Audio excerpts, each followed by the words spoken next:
you replace that light bulb in the kitchen? What does it look like I'm doing? Hey guys, my name's DocJade. Welcome back to Factorio Space Age. Today we are getting our Gleba on. Let's take a look at those new plants. This is Sunnycomb, which gives spoilage. I have a feeling me and spoilage are going to be best friends. And here's a boom puff, which has a very descriptive name. As for researches, first up is agriculture, which is unlocked by mining an iron stromatolite. One short jog later, mining the blueberry flavored rock unlocks the agricultural tower, and a recipe that turns 10 spoilage into 1 half spoiled nutrients. Next up is the heating tower, which is unlocked with a copper stromatolite. Before I look for that though, I'll grab the rest of the iron rocks, which also gives me iron bacteria. Not sure what it's for yet, but it spoils in 1 minute, and spoiling turns it into iron ore. Hunting for copper rocks with the deconstruction planner, I noticed a green cube in the item list. Since I'm squarely a cube fan, I plainly had to investigate. The cubes are contained within this slip stack, along with some stone. Jelly. Interesting. Wait, burst of movement speed. Awesome. I'll grab as much as I can. These look like brains. Jelly stems. I wonder if they can feel pain. Mining it gives me jelly nut and unlocks jelly nut research. Processing the jelly nut makes jelly and nuts. Very intuitive. And the jelly can be used to make iron bacteria, although you mostly get spoilage. In the same vein as jelly nut, there is also Yumiko fruit, which we'll need to find a tree for. Jelly nut takes an hour to spoil, so I'll hold on to a few of them while I keep looking around. More walking later, I realized I left my pants in space. After sending the cargo of pants, I kept walking until I spotted enemies on the minimap. Small wiggler pentapods and an egg raft. Interesting. With the pants flown down and my fly up, walking around Gleba is a breeze. Who needs concrete anyways? Down south, I finally found a copper rock. The heating tower turns fuels into heat. It's like a vegetarian nuclear plant. It burns 15 megawatts worth of fuel and turns it into 40 megawatts worth of heat, which would power 4 heat exchangers. Which sounds like an amazing way to generate power, but I didn't connect the dots until right now. Like, right now, writing the script for the video. So this is the last time you'll see the heating tower today. Another nest of wigglers was west. I hoped they would be passive unless provoked like the demolishers, but they didn't seem to be too fond of me. They're quite persistent as well. This one wouldn't stop following me. With no ammo on hand, I was forced to beat it up the old-fashioned way. Sorry, buddy. All of that walking finally paid off though, and the fruits of my labor are fruitful. Yumiko can be processed into seeds and mash, and the mash can be used to make copper bacteria, just like jelly for iron. Time to start working on some semblance of production, but I forgot to bring copper, so while the guide grabs that from Vulcanus, I'll smelt some by hand from all the spoiled bacteria. But with no coal on Gleba, we'll have to use spoilage instead, which doesn't even burn long enough to smelt a single plate. Jelly nuts can also be used as fuel, which is cool, but probably not the best way to use them. Instead of leaving the labs idle on Novis, I'll queue some productivity researches to keep them busy. One agricultural tower later, they take seeds as input, of which I have none. I'll process more fruit by hand. Holding a jelly nut seed, I can't place it anywhere, and the tower needs power to work. So time to ship down more base materials, then clear some space. There's quite a lot of water on Gleba, so I'll stockpile some stone for landfill, then plug in the tower. With the seed inserted, the tower can't place it anywhere either. Apparently, it needs to be placed on jelly nut soil, but I only see jelly nut wetlands. We can fill in the wetlands with artificial soil to plant trees, but it's locked behind a trigger research, 500 nutrients. Guess I'll convert all my spoilage. Making the first few nutrients immediately unlocked the biochamber, which is crafted with pentapod eggs. Interesting. We can also convert Yumiko mash into nutrients now, turn spoilage into carbon, and make more pentapod eggs. Eggs have a trick up their sleeve though. Like everything else, they spoil, but instead of turning into spoilage, they turn into wigglers. I'm gonna die. After locating and annihilating the nearest egg raft, we can use the eggs to craft our first biochambers. Crafting one also unlocked bioflux. Pizza?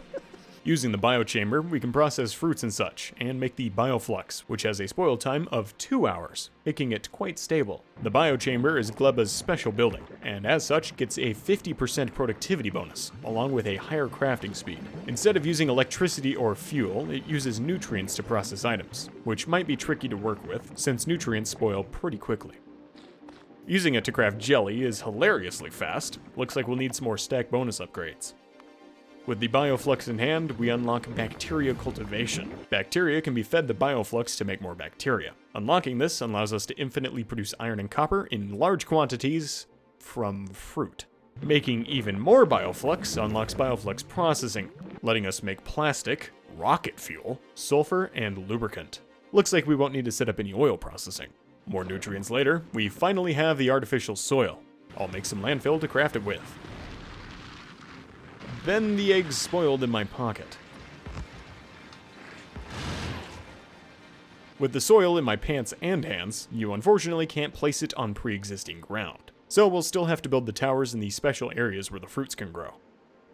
A radar and more scouting on foot, until I spotted a strafer. Now, I don't have arachnophobia, but these suckers still look scary. I'm not going anywhere near it. Back on the fruit topic, the Yumiko and jelly nut fruits spoil in 1 hour, so transporting them long distances before processing them shouldn't be an issue. As long as we use them as fast as we can grow them, they shouldn't get a chance to spoil. To process the pentapod eggs, however, we're going to need a lot more biochambers. Up at the jelly nut forest, I placed the tower and filled in a few more planting spots with the special landfill. Once it was hooked up to power, it started planting the seeds, which I quickly ran out of. So I had to process the jelly nut into jelly and nut to plant more jelly nut, and the jelly nut will be belted back to the base. A quick run for eggs later, I tore down the tower and rearranged it. I realized the jelly spoils a lot faster than the jelly nut, so it would make more sense to ship the seeds back to the towers after processing the fruits in the base. While running said belts, I triggered a pentapod attack.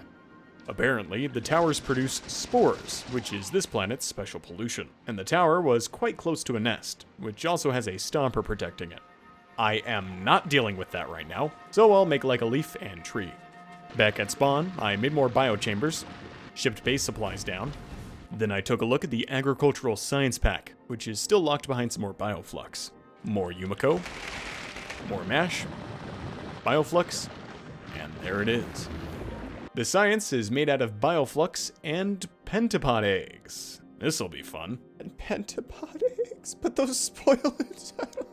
I'm gonna die. After turning the rest of the fruit into flux, we'll have to make some more eggs, which just takes water, nutrients, and the eggs. I went and got more eggs, but as I was on my way back, I spotted the perfect spot to grow our fruit. Having the 2 different soils right next to each other will make my life a lot easier. A few eggs later, there's our first science pack. Which spoils. It spoils.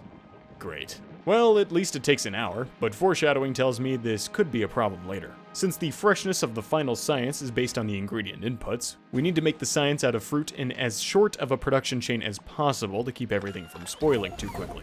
And as we're designing the base, everything would spoil since we would have no way to use it yet. So we'll need to design the entire base from the top down before plugging it in. The moment we switch on the base, we're going to start kicking out a lot of spore pollution, so we'll need to set up defenses beforehand. On top of that, growing pentapods for science is going to be a very risky situation. If they all spoil, possibly hundreds of pentapods would escape, and the base would be instantly toast. So we need to defend that production as well. To make ammo for defenses, we'll need to mass produce bacteria for iron, and might as well make copper too. Making bacteria is practically a hungry Kovrax enrichment loop, so in theory, the usual loop design should work. And we'll need to power all the inserters and such, so in goes some steam engines. We can burn spoilage, so I'll try it later. Thankfully, I brought some foundries with me, which will make iron and copper production a lot simpler. Only problem is, I didn't realize you needed calcite to melt down ores, so we'll have to ship that in. It's not a huge deal, but it's yet another thing we have to keep track of. 1 foundry for each ore.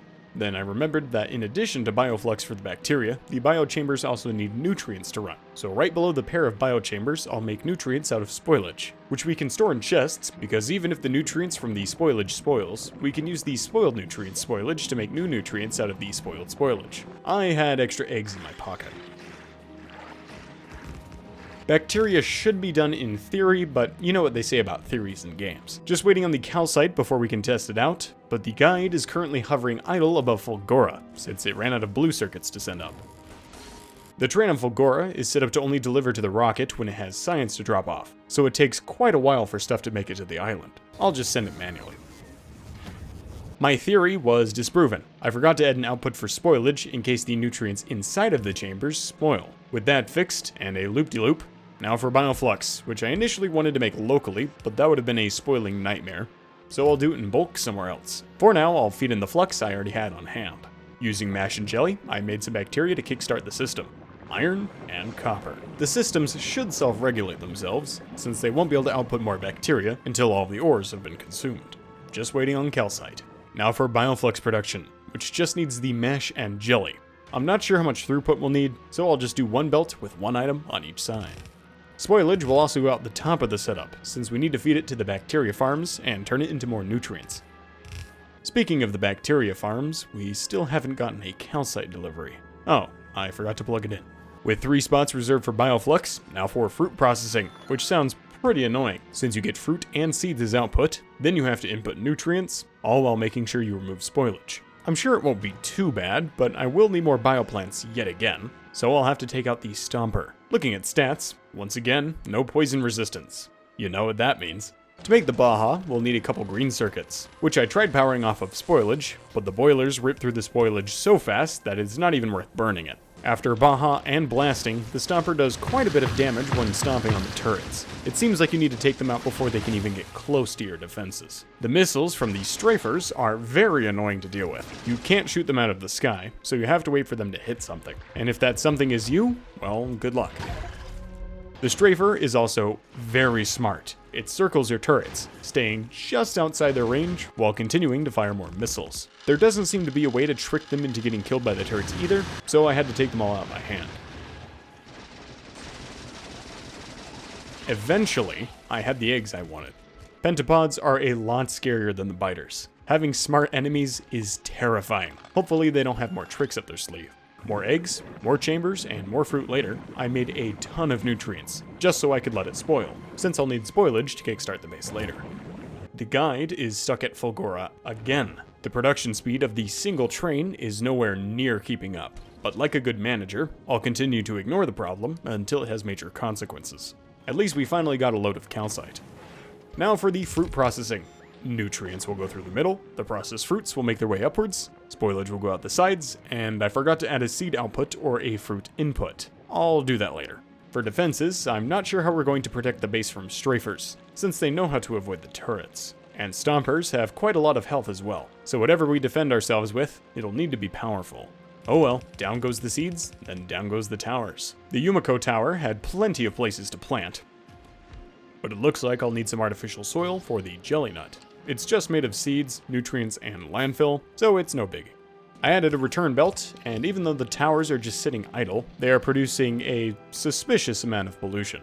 And with how fast that pollution is spreading, we'll need defenses a lot sooner than I was expecting. So I took another look at the tech tree. Unlocking rockets would allow us to research the rocket turret, which has a larger range than the normal gun turrets, and I bet the strafers won't be able to avoid them. Only issue is, they're locked behind agricultural science. Once we have the science set up, we'll definitely want to research that first. I'm not expecting my defenses to be airtight, so from Navis, I'll ship over enough logistic spots to let me build an auto mall. With the towers plugged in, they start planting and harvesting, but the only thing they currently have to harvest is these little sticks of wood. Once the soil was in place, the trees start growing very slowly, but after a while, they got harvested, and I kickstarted production with some nutrients. The bioplants process the fruit a lot faster than I was expecting. After some more nutrients made it through the system, there's the bioflux. Bacteria processing would have started up, but all of the catalyst bacteria spoiled away. 2 more bioplants for bacteria later, nutrient production can't quite keep up, so I'll use some bioflux to make more. The bacteria is making its way up to the loops, but there isn't enough spoilage to turn into nutrients. Before we can fix that though, power is also very low, and while bioflux does have a fuel value, you can't burn it in boilers, but we can burn rocket fuel. With another loop to bring the fruit products higher up, we can use 2 more plants to make rocket fuel, which feels really weird.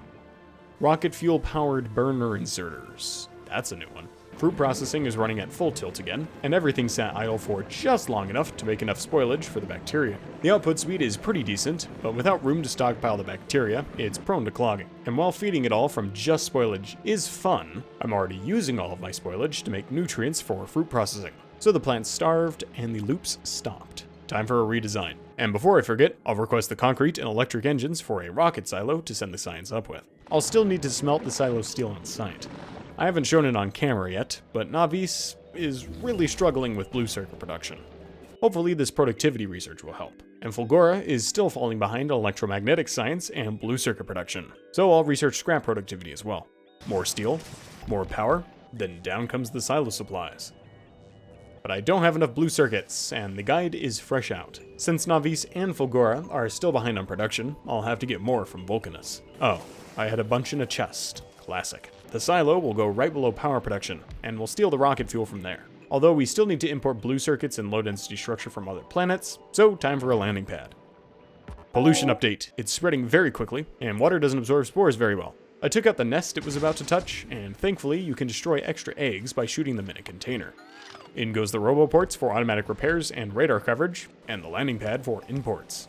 Back to the Tyria production. This design will use both sides of the belt, and we'll use chests to hold onto the bacteria while we wait for it to spoil. Then from the bottom, we'll feed the plants with a belt of nutrients and a belt of bioflux. With bacteria back in full swing, the chest will let us stockpile plenty of ore, so even if the plants clog and stop, there should be plenty of backup ores for us to smelt while we wait for the plants to get more bacteria to kickstart with. In goes the foundries, and logistic spots to deliver the calcite. All Q rockets. We'll start mass producing those as soon as we can. Now for the science pack. Since they take pentapod eggs, we'll need to be very careful to not let an outbreak of wigglers destroy the entire base. Stockpiling the eggs in a chest for crafting is a very bad idea, so we'll insert them directly into the science. The ratio for the egg recipe isn't quite 1-to-1, but a few speed modules will let us use 1 eggplant for every science plant. 4 plants won't be particularly fast, but making tons of science would just be a waste anyway, since it would all spoil. Since you need eggs to make eggs, we'll still need a loop somewhere in the system to let the plants resupply themselves. The real danger with pentapod eggs is they stack to 20, so if an entire stack of eggs spoils, it spawns 20 pentapods at the same time, which is less than desirable. To avoid that, we'll only put the eggs directly onto the belts, where, yes, they can still spoil, but 1 egg spoiling every once in a while should be fine, as long as we have adequate quarantine measures in place. While planning for failure is usually a sign of bad design, it's better to be safe than sorry. I would defend with just laser turrets, but that would add power as another point of failure, since a single brownout could wipe out the entire base. So up top, we'll have regular turrets that would still prevent an uprising, even in an apocalyptic low-power environment of as few as 1.1 volts. Well, all we need now is the eggs. Let me grab some. Once the eggs were in place, the science immediately ate all of them. I forgot to limit the inserters. With the limits in place and another round of eggs on the house, science seems to be working, but it's still pretty nerve-wracking to watch so many eggs being produced. Looks like we need more nutrients. Scrap productivity finally finished, and so did rockets. Now we just need to make enough science to unlock the rocket turrets. With the new nutrients, science supply seems sufficient. The science spoils in 1 hour, and we need 1,000 to launch a rocket. After some quick math, making 1,000 science per hour is less than 1 science per second, and we currently make 3 per second, so we're in the clear. Some more safeguards and sanity checks later. I'll add more soil to the tree farms, then add a borderline paranoid amount of additional defenses to science production, since I appear to be overshooting the production a bit more than I was expecting.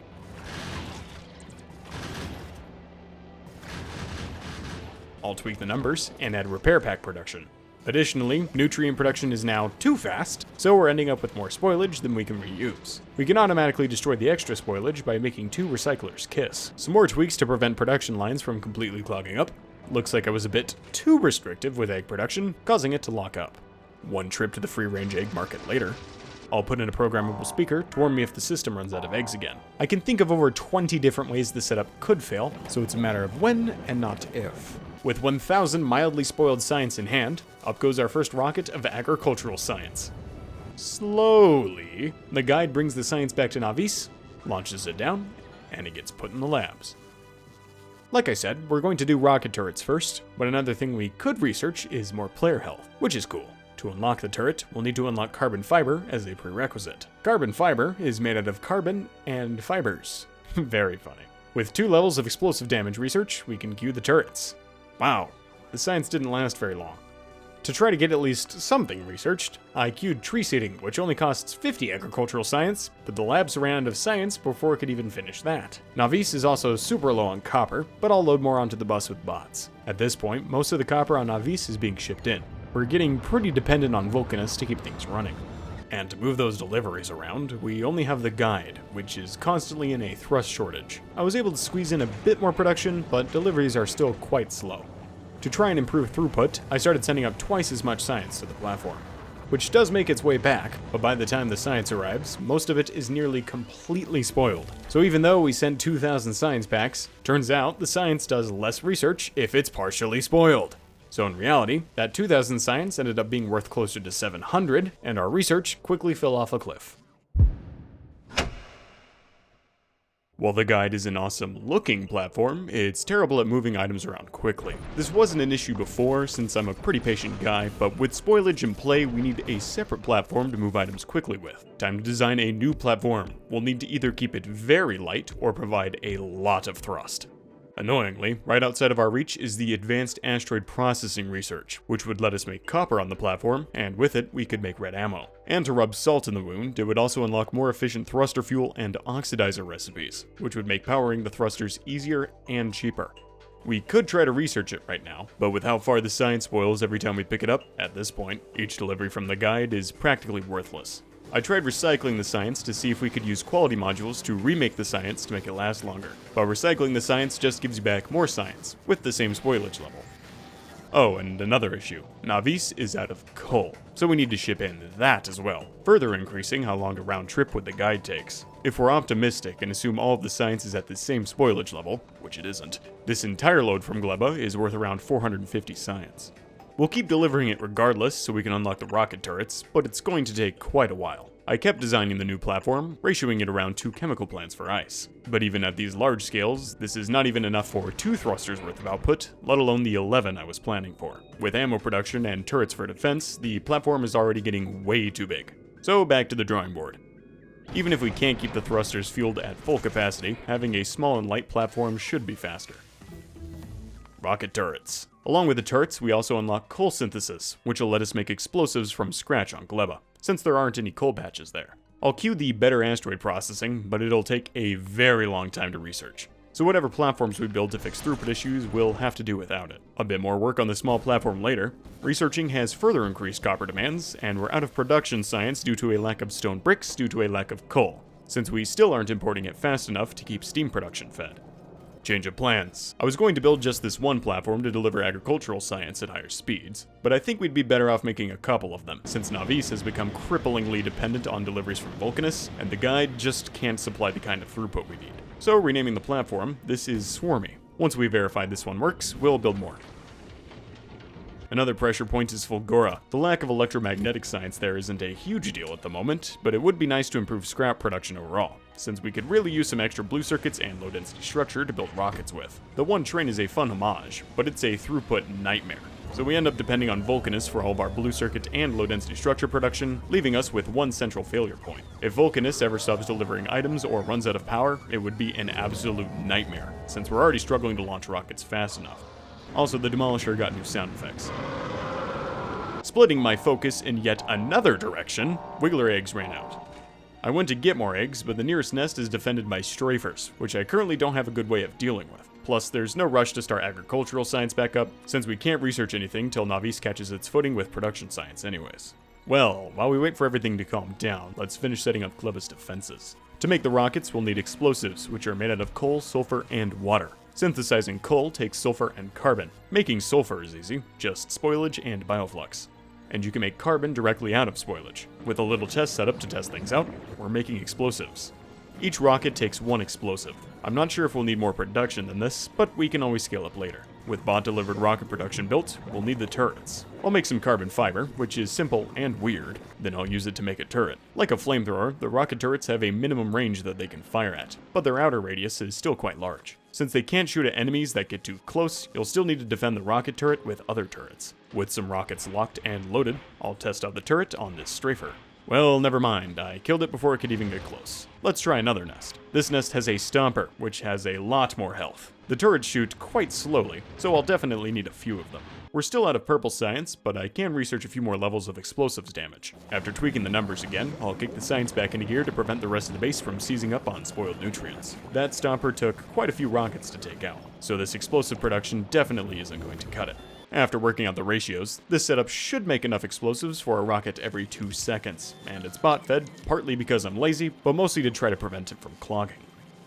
Running belts of rockets around seems silly, so I'll automate logistics robots to deliver them with. Depending on bots for defenses is usually a very bad idea. Hopefully this doesn't bite me in the butt later. Bot fed turret production later, in goes more power, and an auto mall. Time to design some defenses. I'll set the rocket turrets to prefer the big pentapods, then add a ring around the Rosie with regular turrets.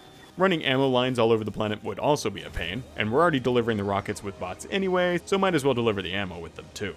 I severely underestimated the throughput I'd need for fruit processing, so I started upgrading a few of the belts to hopefully get fruits over to the bacteria biochambers more consistently. In goes the defenses. Good thing I made a lot of landfill earlier, since a lot of Gleba is marshlands. Instead of building a proper perimeter wall, I'll space out the turrets evenly around the entire area. I haven't seen any deliveries from the guide in a while. Turns out, it's stuck in orbit around Vulcanus, since there aren't any blue circuits to launch rockets up with due to a lack of plastic, due to a lack of coal for liquefaction. Most of the patch that we were using has dried up, but instead of rearranging it, I'll move to this bigger patch to the east. Swarmy is almost done, just waiting on a few red circuits for the assembler and combinators. But since Navis hasn't been getting any copper deliveries, we'll have to wait a bit longer. With backup, the rocket turrets handle the stompers pretty well. More damage couldn't hurt though. I know I said stockpiling eggs was a bad idea. It still is, but I would really prefer if Gleba didn't randomly run out of eggs while I'm away, so I added a biochamber to constantly make eggs. This setup stopped because the output clogged with spoilage, but some active provider chests should fix that. But now I have thousands of spoilage in storage, which I'll destroy with a recycler loop. Coal on Vulcanus never got plugged in. I forgot to make the belts. Whoops. Still waiting on Swarmy, but I did add some solar panels. I did it again. After fixing the inserter, we're slowly making ammo and fuel, although the crusher logic was a tad broken. I'll send it to Gleba, and it'll wait for the science. The guide stopped again. What is it this time? Uh-oh. Vulcanus is completely out of power now, and without radar coverage, well, I'm powerless to fix it. A rocket of science, and me later. I'll drop off the science at Navis first, although the platform could use a bit more defense. Looking at the labs, I'm legitimately starting to lose my mind over purple science. I really need to decouple it from Vulcanus. With a few more turrets added, I'll head over and down. Adding a solar panel exclusively for steam production, everything seemed to start up, but the pump that brings the acid in is also tied to power production, so I'll separate it with a switch. That seems to have worked, but I'll add some backup solar panels as well. Back to space I go. Uh-oh. Turns out the solar panels were just slightly over the line. Hopefully the demolisher will forgive me if I remove them. With deliveries resumed, purple science is still barely running. We eat through every copper shipment faster than you can say pneumo-ultramicroscopic silico-volcanoconiosis. Looks like I left one of the solar panels behind. Oh well, at least Solar Sarah isn't destroying anything else. But good thing I looked, cause we're out of calcite.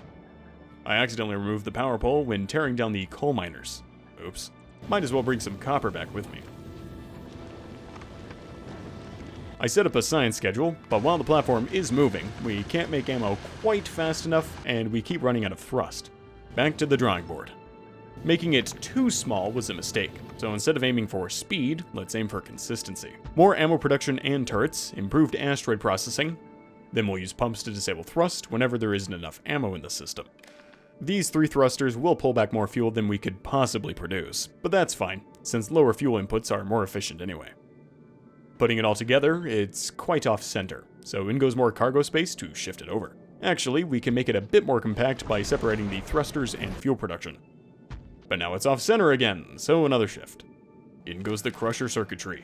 Navis is struggling to send all of the supplies up. Looks like I don't have enough steam turbines for the nuclear plant. With the splitters in, the crusher start up, then I'll put in solar, then read the belts for an ammo buffer. A quick test flight to Gleba. Looks like it can handle itself nicely. Back down to Gleba I go.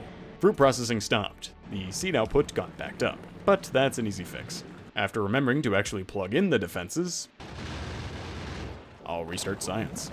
All of the turrets are built, just waiting on inserters and rockets. Science deliveries are going pretty smoothly now. Each trip back from Gleba now only takes around a minute and a half. Next up on the never-ending list of things to fix, Vulcanus' rocket production has caught back up, but we're sending so much stuff up to the guide on every trip that we're being limited by how fast we can launch rockets. So, yet again, we're having purple science supply issues.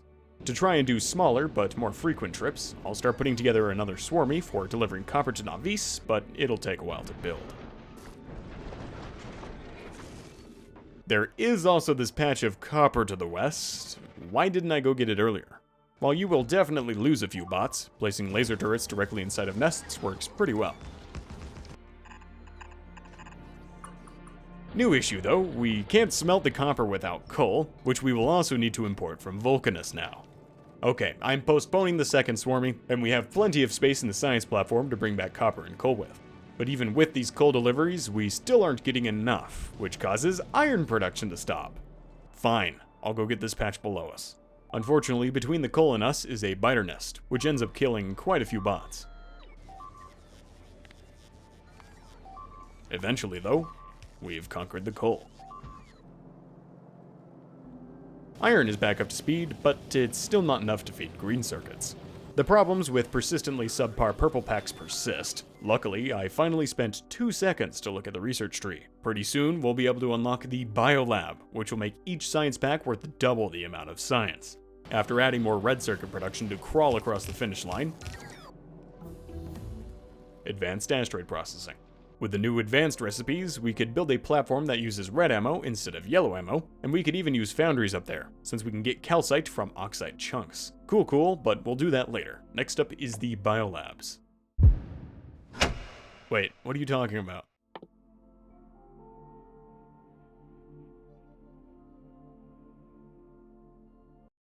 Why would you do that? Well, I've lost complete narrative control. Now we're at the mercy of past Jade. Copper and iron smelting is still not fast enough, so we'll have to replace the old-fashioned steel furnaces with electric ones. 2 more smelting arrays will go down here. That's more like it. Science has noticeably improved. The weakest link is red circuits. Can you please stop moving the camera? We could import more. Fulgora has red circuits, but it's still barely launching any rockets. And Vulcanus needs its reds for blues. Actually, it's mostly a plastic supply issue, and I already shipped that in, I just forgot to use it. We also need more steel for rails, but at the rate we're consuming this iron patch, expanding steel smelting wouldn't be a great long-term solution. Mining productivity needs purple science, so that's a no-go. Yes, please. No, don't you dare. We did have purple science! Oh, thank you. Okay, I do understand what you're thinking here. Using more purple science to get more steel means more purple science. Sure. But did you consider that we can get literally double the science with biolabs instead? And it would cost less science. So please don't. In an attempt to further bolster steel supply, I'll increase the rate at which we import it. This is a good idea. What's not a good idea is building another platform. Scaffolding is very steel heavy, so this platform won't pay itself off for a long time. Oh well, at least purple science is getting enough ingredients to warrant expanding it.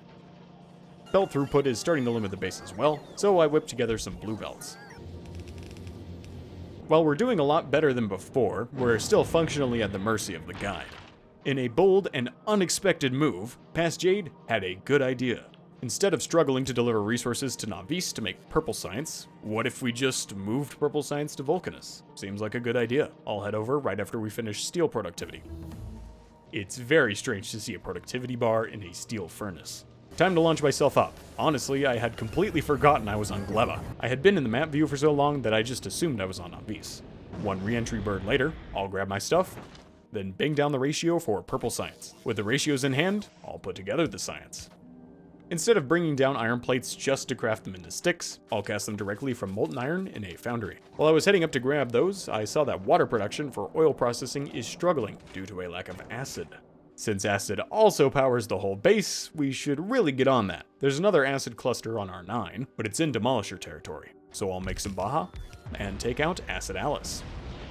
After sufficient soda smothering, Alice is dead, and we can wander her land. With the acid patch in hand, I didn't do anything with it. I immediately forgot what I was doing. Back to science, I guess. In goes the foundries for sticks, steel, then power.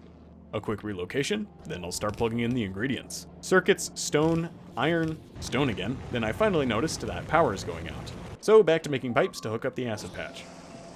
But iron isn't keeping up, so I expanded that first. Okay, now for the overused laying pipe joke, then slightly less pumping and jacking than I did with your mother last night. After hooking up, the fluid started to flow.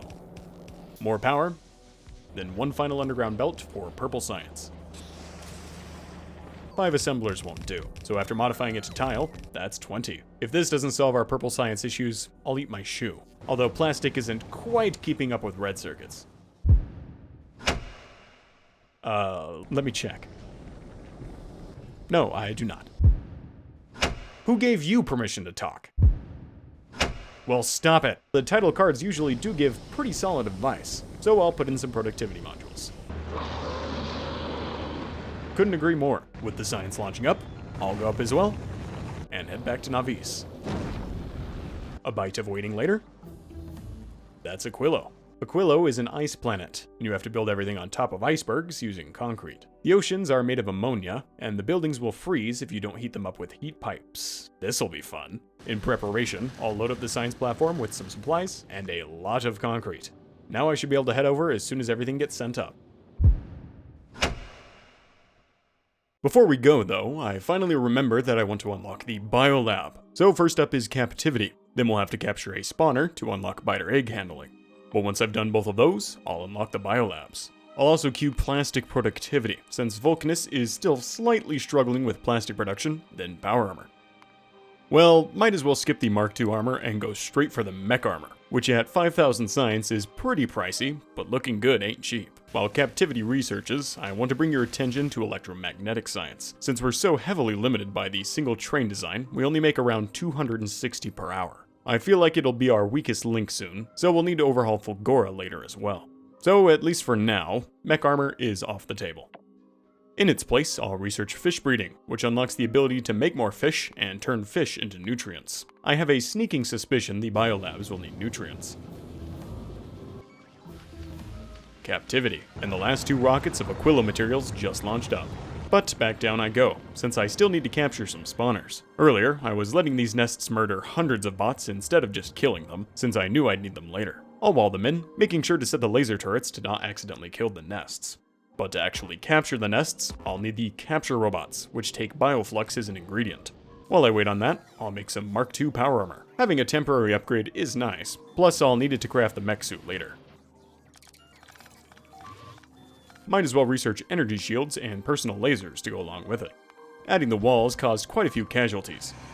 In retaliation, I'll enact more strict containment measures. With a big block of filtered laser turrets, you can surround nests to kill all of the biters, then keep killing them the moment new ones spawn. There's 2 more nests south, might as well go get those as well. Just waiting on bioflux now, and I'll get some more scrap productivity while we wait. Down comes the deliveries, then I'll grab some robot frames to make the capture robots. Firing the rocket looks very silly, but once it hits the nest, it starts dancing on top of it. After the tango was tangon, the nest is captured, and we unlock biter handling. To feed the spawner, I need bioflux. Darn, I was hoping it would be nutrients. With the spawner fed, it quickly makes 5 biter eggs. Using said eggs, we can craft the biolab. It has quite the strange assortment of ingredients. Let's research it. To keep the spawners alive, you have to continuously feed them bioflux, which makes a lot of biter eggs, and a whole stack of them spoiling into 100 big biters at the same time would not be fun. So I limited it with circuit conditions. But just to be extra safe, I'll quarantine them.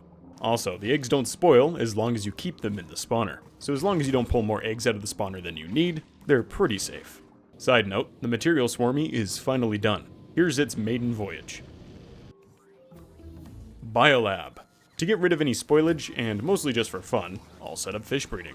Now for the biolabs. You'll definitely want to craft these by hand. I really shouldn't be using the automall for this. Placing it down, we've got 4 module slots, and nowhere to feed the labs. That makes my life a lot easier. They also take productivity modules, which will make the science last even longer. After protecting the eggs more, I'm not paranoid, you're paranoid, I killed the extra nests, since I don't think I'll need more than a couple biter eggs. 5 nests should be plenty. Up comes the old labs, and down goes the new ones. Very nice animation. Super gloopy, 10 out of 10. For the labs, let's make some Productivity 3 modules, which take biter eggs as an ingredient. This reminds me of the random solid fuel in space exploration speed modules. The only problem with the biolabs is they're pretty slow once you start putting productivity modules in them. Looking at the graph, I pretended to pick the most efficient amount of beacons, then just placed as many as I could fit. Lots of labs. Despite the weird ingredients, they're not nearly as expensive as I was expecting them to be. Some eggs did end up in storage though. Good thing I was nearby, so the biters attacked me instead of the automall. I also researched speed module 3s, which I'll put in the lab beacons. Vulcanus, we need more green circuits for blue circuits. I would research more circuit productivity, but we're still out of electromagnetic science. So instead, let's unlock stack inserters so we can fit more green circuits onto that one belt. Speaking of electromagnetic science, I think it's time for another title card. Time to fix Fulgora. And Fulgora is going to get its own platform as well, but don't get too attached, I end up repurposing it like 7 times. Over at Biter Central, I had a dedicated Productivity 3 module production, but all of the nests escaped due to a food shortage. At least you keep the nests. I'll ship in more bioflux. A quick trip later, I stumbled and fell onto Fulgora. Up here on the bigger island, we'll build a base the old-fashioned way with a bus. As much as I'd love to just scale up the single train system, it's just impractical. One train load at a time, I started moving all of the base materials up, which was pretty fast with each station, but I wanted to hold on to all of the items that we had already scrapped, which took quite a while to move over. I also managed to run myself over. After feeling like a baby turtle in a nature documentary, I finished moving my hoarded garbage. In goes accumulators and lightning rods, then I'll use bots to sort all of the items. Stack inserters. They take jelly. Guess we're making them on Gleba. Into the list it goes. With the items sorted, yet again, down goes an automall, along with a not-so-automall to build the automall. This is frankly oversized. Good thing I'm not Frank. Well, let's get scrapping. Mining directly into the train was a tad too slow, so the scrap island gets a loader. And to speed up transfers even further, I'll ship some stack inserters over. The big drills I'll put stacked scrap to now. One missing station condition and a stacker later. We'll unload 4 belts of scrap for recycling. My shipment of inserters also arrived, so stacks on the outs and ins. With the recyclers in place, I'll pull the items out to sort as usual, but this time I'll stack all of the items beforehand. That reminds me, I was going to stack green circuits. Before shipping those inserters all the way over here, I'll try upgrading to green belts first. Still not enough. More production then. Now we're talking. Back to sorting, one righty-tighty. Then I'll tidy up the extra items with some bot storage. With the excess ice and solid fuel, we'll generate just a bit of steam power in case lightning can't keep up. Ka-chow. Then some priority splitters go in to pull off excess items to be recycled. And holmium plate production gets put to the side. Electrolytes in solution go on the bus along with water. Then I'll queue a bunch of random science to keep the labs busy, including 2 more levels of belt stacking. Now for blue circuits. Yes, I know we get them from scrap recycling, but we'll still need some production to pick up the slack for launching rockets. Navis also got a second reactor. Those beaconed labs are pulling quite a lot of power. In goes acid production for the circuits, and out comes the circuits. But I am Frank this time, so I removed half of it. The 2 levels of stacking are done. Those gears are starting to pile pretty high. In goes accumulator production, which I'll immediately use for a power bank, and it's very satisfying to watch fill up. You've seen all of this before, so just touching on each bit, supercapacitors, which are around now, rocket fuel, more fuel, then the silos. I'm placing them down before building the science, since it'll take quite a while for the mall to make the silos. Then the science. Some chests to load the rocket from, and that's Fulgora, pretty much done. I did also upgrade the output belts for the recyclers. It's nice to finally have a belt that's twice as fast as a red belt. Remember that platform from earlier? Well, it got repossessed to deliver rocket silo supplies to Gleba. So time for another platform. This one will deliver all the expensive stuff from each planet, like circuits and modules from Fulgora, belts and such from Vulcanus, and stack inserters from Gleba. Up goes some Fulgora buildings for me to use on Navis, then I'll head back. With the mag plants in hand, I'll tear out, then upgrade red, green, and blue circuit production. As you know, I love getting sidetracked. So let's make some mech armor before leaving for Aquilo. Oh, and better personal roboports. The science estimate says it should take around 2 hours, but I'll bet it'll take a lot longer than that. I was working on fine-tuning the ships while waiting, but our defenses on Gleba are starting to see actual combat. They unfortunately aren't very good at their job. The pollution cloud is getting pretty big too. More turrets it is. A long while later. Mech armor. A quick gamble with quality modules, but no dice. Putting the suit on, this looks pretty darn cool, and the equipment grid is massive. I can't even imagine what quality armor looks like. With a few too many exoskeletons, I'm as fast as a cheetah, and I can fly like a hawk too. Ah, guess we're finally going to Aquilo. Aquilo is 30,000 kilometers away from Gleba, but looking at the pretty map was distracting me from seeing my platform getting destroyed by asteroids. The new big asteroids seem immune to bullet damage, but they are only 10% resistant to explosions. Guess we'll need a new platform. I'll head back to Navis, which didn't go very well, and stompers are, well, stomping all over my fruit production. Now time for that new platform. I'll copy the science platform, then deconstruct it and redesign it. To deal with the big asteroids, we're forced to use rocket turrets. As for what rockets to put in them, we could use either regular rockets or explosive ones. The main benefit of explosive rockets is damaging an area, but I doubt there will be multiple big asteroids close together, so we're better off using the regular ones for higher overall damage. One assembler makes one rocket every 3 seconds, and a turret can shoot around 2 rockets per second. We'll definitely need some decent rocket production. Since we can make calcite from oxide asteroids, we can use foundries up here now, which will make mass-producing iron and copper way easier. Checking the Factoriopedia, looks like we could build a nuclear reactor on the platform as well. But is that a good idea? It'll need quite a lot of water. Only one way to find out. As much fun as it would be to build a massive reactor, it would take up a lot of space. So, one reactor it is. While figuring out the rocket ratios, Gleba is having a pretty bad day.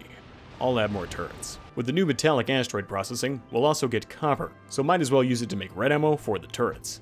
Back in my day, rockets took green circuits as an ingredient. The new recipe makes building them a lot easier, but making the explosives is still a bit of a pain. This looks so weird. With rocket and ammo production in place, my attention is quickly pulled to Gleba. I wasn't expecting more than a few pentapods at a time, but 5 stompers came in a single attack. Oh boy. More turrets, and I'll pop over to pop a cap in the nests. Being able to fly over water makes this a lot easier.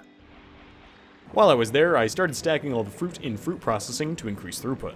After clearing every nest I could see on Gleba, back I go. Now for thrust. W for Wumbo, way too many tanks, and probably not enough fuel production. The asteroids get crushed on sight. Then in goes water production, which gets hooked up to the reactor. To make sure everything was working, I put some temporary collectors in at the front.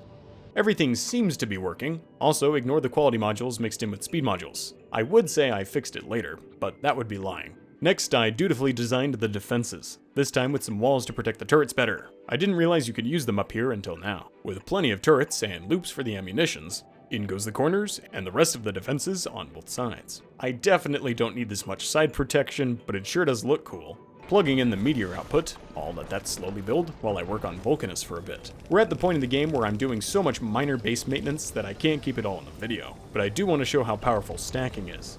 I built more blue circuit production, which was absolutely inhaling my green circuit supply, but with only one belt of it on the bus, there wasn't an easy way for me to increase throughput more, since I was already using green belts.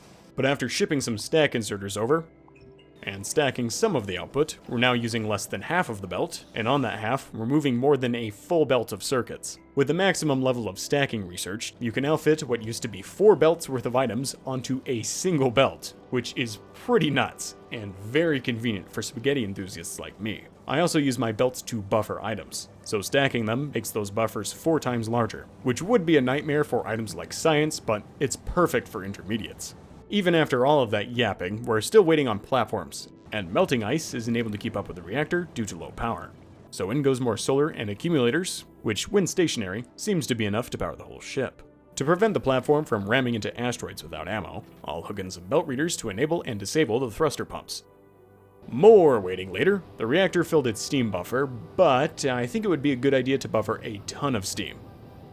Speaking of buffers, we've got the space, so might as well add a ton of cargo bays. With that, I think it's ready. I'll head up.